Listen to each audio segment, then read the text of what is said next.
Hi, I'm Dr. Troy Podell, and welcome to this very special edition of the Career Cafe. We have with us today attorney Eric Diaz of the firm Larry Diaz. Eric, welcome. Thank you very much for joining us. Thank you very much for having me. Eric, and thank you as well for your participation on the Downingtown School District Advisory Board. We're doing some exciting work together. Eric, you are an awesome guy. I've known you for a little over a year now and have such a unique career path, and I'm curious to pick your brain about it. So I'd love to start with 18-year-old Eric, right? Geez, when was that? Yikes.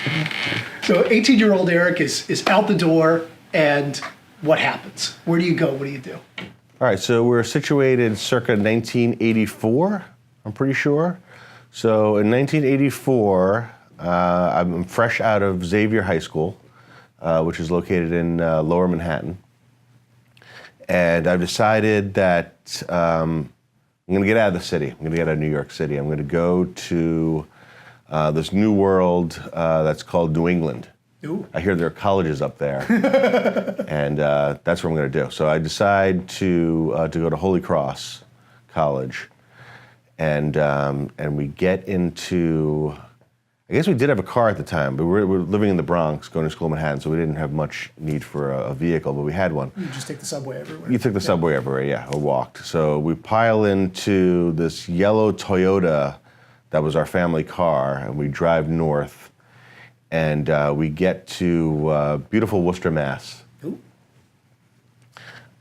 If you've never been to Worcester, Mass, if you go outside today, this is what Worcester, Mass is like almost every day. They called it Worcestering. Constantly it's kind of misting. Yeah. There were some beautiful days in Worcester, but we give it a hard time. It's experiencing resurgence now. But so anyway, so we go up there and I start my college career. And my college career starts with me landing in 121 Milady, which is my room, my dorm room. It was a triple on the corner. Wow. And in that room is now one of my best friends, a guy by the name of J.R. Golden. And I call him J.R. Golden because he's from Boston. Oh. And I'm from the Bronx. And we're speaking different languages, like from a dialect perspective. I couldn't understand a word he was saying, and the feeling was mutual. He wasn't feeling that well for some reason, and we decided to reconnect later, and we did. And that was the sort of start of my college career. It was kind of like a brave new world for me, both in terms of geography and in terms of the people there. So that's how it got started. Well, and you're in the land of Red Sox fans, right? So it's, Red Sox fans, and oddly though, from the Bronx, I'm a Mets fan. Really? So it kind of threw an interesting twist on it there. And I'm a Giants fan, so we're anti-Pats, and a Knicks fan, so anti-Celtics. But yeah, we all ended up living, side by side and playing rugby together. That's what I ended up doing in college for the most part, playing rugby, and which was an early on thing. The Ruggers put signs up for the freshmen coming in, and we were intrigued by the notion of a keg on the hill, and off we went, and played rugby there for 4 years. And I also did some theater there as well. You had to take art, so I took theater, and I got into the theater program there, actually. So I did political science, rugby, and theater for 4 years. So how do you get to the law from poli-sci and theater? Well, my path was a little bit circuitous, I would say. Some folks just said, political science or history, that's sort of where you go to the law from there, because you can't really do anything with those things unless you get into becoming a professor. Sure. From a business perspective. So I got out of college after 4 years. I spent a year in France,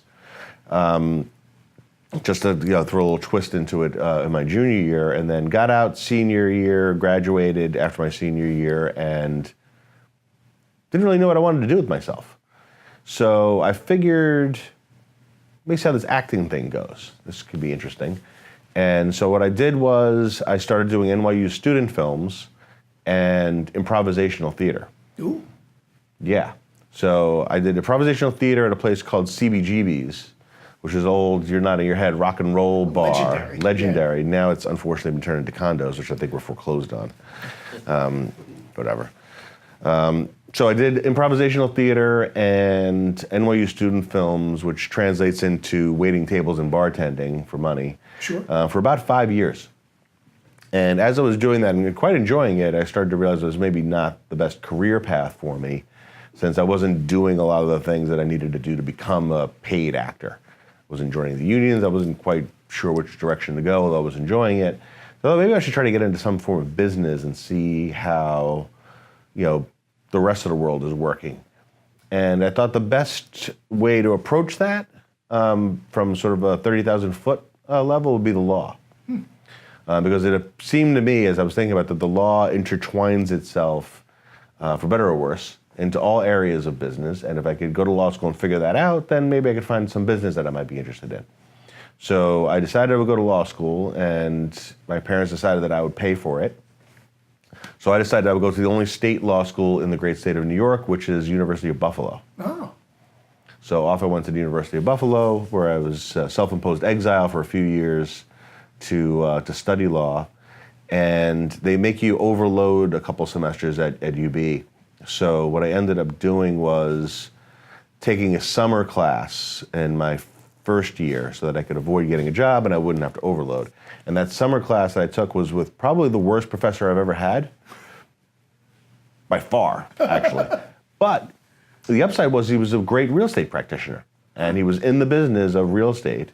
And I learned a lot from his real estate class. And I decided that I wanted to get into commercial real estate at that point. And that's sort of the link from Holy Cross, acting, bartending, waiting tables, improvisational theater, to the law. And it turns out that I recommend this to anybody, and we both have kids. I recommend this to my kid and to yours, to get a job waiting tables for a summer. Bartending, bar backing, anything in that service industry where people show up hungry and thirsty and kind of edgy. What do they call it now? Hangry? Hangry, right. Right? And then you need to start learning how to deal with people, because you still want them to tip you. Yeah. So they may be some level of inconsiderate to you, but you still have to maintain, you still have to provide good service. And it was a life lesson to me that I never forgot. And the improvisational theater and the NYU student films, particularly the improv. Right, you're never shutting off an avenue. And I suppose that sort of creative thinking transposes itself into the business world and into the law world quite well. It does. It does. I mean, I don't think people naturally make that connection, but when I bring it up, they usually are nodding their heads like, yeah, well, that makes sense. And the rap on lawyers frequently is they do the opposite. Because when you learn in law school a lot, at least in law school I went to, you learn how to spot issues. So issues is synonymous with problems. So lawyers learn to figure out ways and reasons why you shouldn't do something, or why you can't do it in a particular way. Improv balances that, waiting tables balances that with, okay, so how do I get to yes, as people say now, or how do I get to the goal? In my universe, how do I get this deal done? How do I get over this issue? How do I address it in a way that's advocating for my client, but at the same time, still the other side is being heard? Because if the other side is being heard, they'll shut down, and then you have an impasse, and then the lawyers are mucking it up. So the yes and strategy, the service-oriented mentality, really has benefited me in my career. So talk to me a little bit about your experience as an entrepreneur as well, starting the firm of Larry Diaz, and what led to that. So it occurred to me, and I worked at some of the larger firms. I moved down here from New York to Philly after getting out of NYU's tax school. So I took I had to take a lot of tax in Buffalo, and I put it off. Turned out I really enjoyed it. I thought it was a good augment to real estate, so I got an LLM from NYU, not realizing that it's kind of a thing to have one of these. Oh yeah. And so everyone in New York that I interviewed with wanted me to be in their tax group. So I didn't want to be a tax lawyer, I wanted to be a transactional guy. I knew I liked to do deals. Saul Ewing down here in Philly agreed, so I came down here. So point being, so I was at a pretty big law firm in Saul Ewing. I ended up moving to Morgan Lewis, a giant law firm. And as I started to develop my own practice and started to talk to people about, coming on as clients and working together and things like that, I realized that talking about selling legal services is kind of like talking about selling insurance. It's not much fun, and no one really wants to do it. So over the years, as I got more into the real estate business and I started to learn more about how it actually worked, I moved from Morgan Lewis to in-house position at GMAT Commercial Mortgage. And that was an eye-opener to me because I was actually embedded in the business and I saw how lawyers can benefit their clients. And it wasn't from 30,000 feet from a ivory tower necessarily. It was from understanding their business and their goals and what they were trying to accomplish, and helping them do that, being complementary rather than sort of blocking, so to speak. So you become this, and in a way it draws on a lot of the same sort of collaborative skills of improv. Mm-hmm. You become this collaborative team player where there are folks that have these different roles on the teams, whether they're the broker or the banker or what have you, and you're kind of a glue piece that's holding it all together and facilitating deals across the finish line. Yeah, exactly. So what I started to learn is I went back into private practice. I went back to Ballard after GMAC. I went to Ballard after GMAC. Ballard Spar, another law firm in Philly. And it was similar. Now I had this mentality, and the lawyers, some of them had that same mentality, but they were still lawyers at law firms. Right. And it's a different dynamic in a lot of ways. So I decided, well, hell, I'm going to talk about the business of the business and see how that goes. And people love to talk about the business of the business. It was their business. I was talking to other real estate professionals, whether they be brokers or lenders or equity providers, investors, engineers, architects, owners, developers, borrowers, whoever they were. They enjoyed talking about the business, and I enjoyed talking about the business. And I realized that I have a network of these folks that all enjoy the business, and why not figure out a way to leverage that. So I partnered up with Brad Lair, and we formed Lair Diaz a little over 3 years ago now. In April, it was 3 years. Mazel tov. Thank you. And our MO is to work with clients. And it sounds like, well, of course you work with clients, but I mean literally work with them.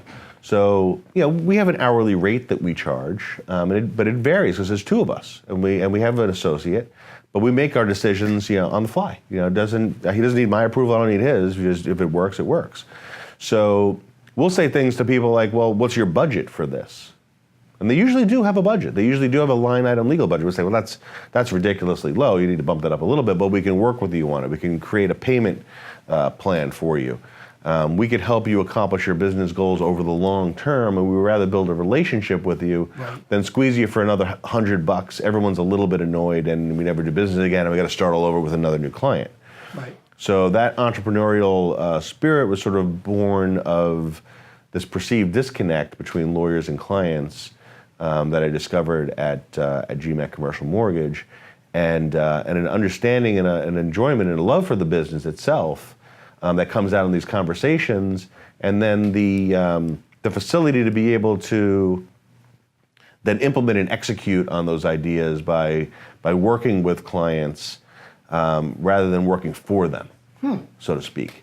And I do a lot of work, as we may have discussed, with the Greater Philadelphia Hispanic Chamber of Commerce, and there's a myriad of small businesses that come through that organization that we work with.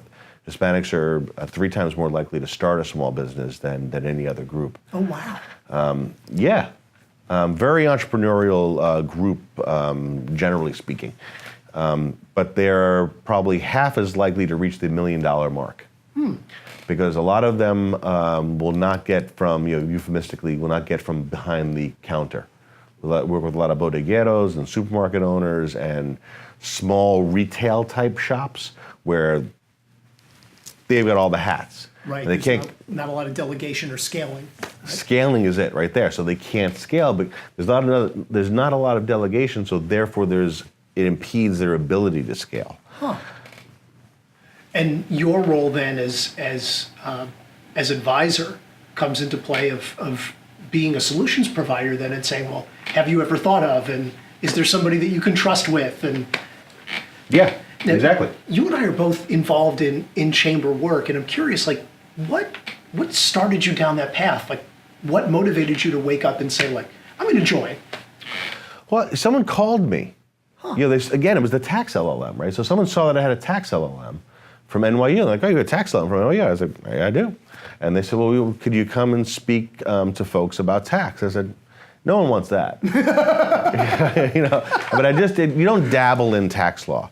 I have a facility with the code and with the regs, with the rulings and stuff like that, so I can read them. with comfortably, and I could pick up on things, and then I'll hand it over to an accountant or a tax lawyer and say, these are the issues that we're dealing with here. Right. But what I can do is I can come and speak on the things that I do on a daily basis that I have a familiarity with, whether it's setting up an entity rather than doing it personally to protect your personal assets. Simple as that.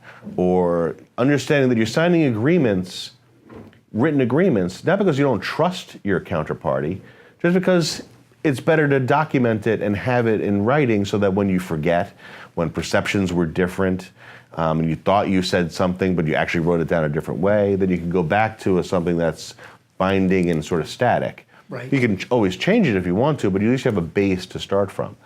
Actually documenting your income. Because even though it might be nice to pay lower taxes, it doesn't help when you're going for financing. Right. Because people see a low gross and net revenue and they don't want to lend to you. So we teach them those sort of things. And I sit on a panel that the chamber created. So that's what pulled me into it, was that phone call. I joined as a member. As I said, I have a small business myself. So we joined as a small business member, and we get the benefit of the chamber, and we try to give back to the community. I'm half Puerto Rican. I grew up in the Bronx, as I said, so the community is near and dear to my heart, and I want to help these folks capitalize on their entrepreneurial spirit and get it to the next level with scaling and financing and bringing it into their business into the mainstream. So you get a lot of bodegas in the hood who could be grocery stores, supermarkets in Center City. Right. Restaurant owners also take up a big part of that community. Or owning a network of bodegas as opposed to just having Exactly. one location retail. Yeah, I mean, what we like to say is that Jennifer Rodriguez, who's our president, hits this point frequently and well, is that the only difference between the bodega on the corner and Wawa is systems and processes Right. that allow those owners, it's a different structure, of course, but sort of generally speaking, it allows those owners to get out from behind the counter. Because the workers are behind the counter. Now, you may give the workers ownership if you want to run that type of business, and I would encourage that. But it's the processes, the procedures, the standardization.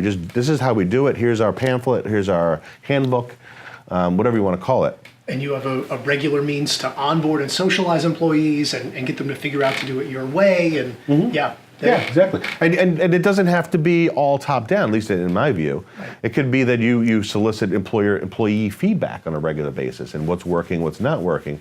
But the point being is to get out from being the one person who wears all the hats and does all the work for 30 hours a day, 10 hours a week. Right. Because that's what happens. Right. You offer such a unique perspective, Eric, and I'm curious to sort of personalize it down to the Downingtown student.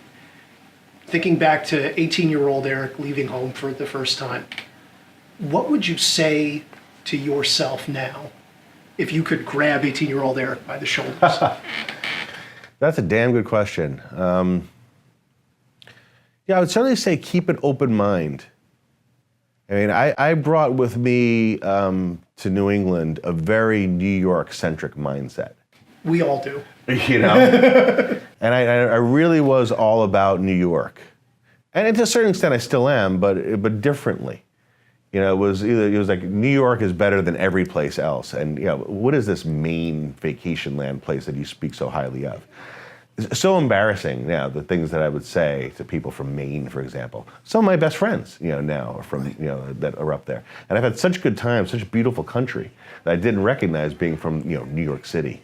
So definitely I would say bring an open mind to other people's experiences and other geographical and cultural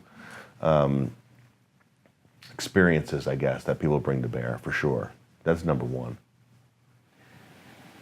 Eric, it has been such a pleasure to have you with us, and I'm so proud of the relationship that we have moving forward. That's going to do it for this very special edition of the Career Cafe. Eric, thank you so much for joining us. Thanks for having me. It was a pleasure.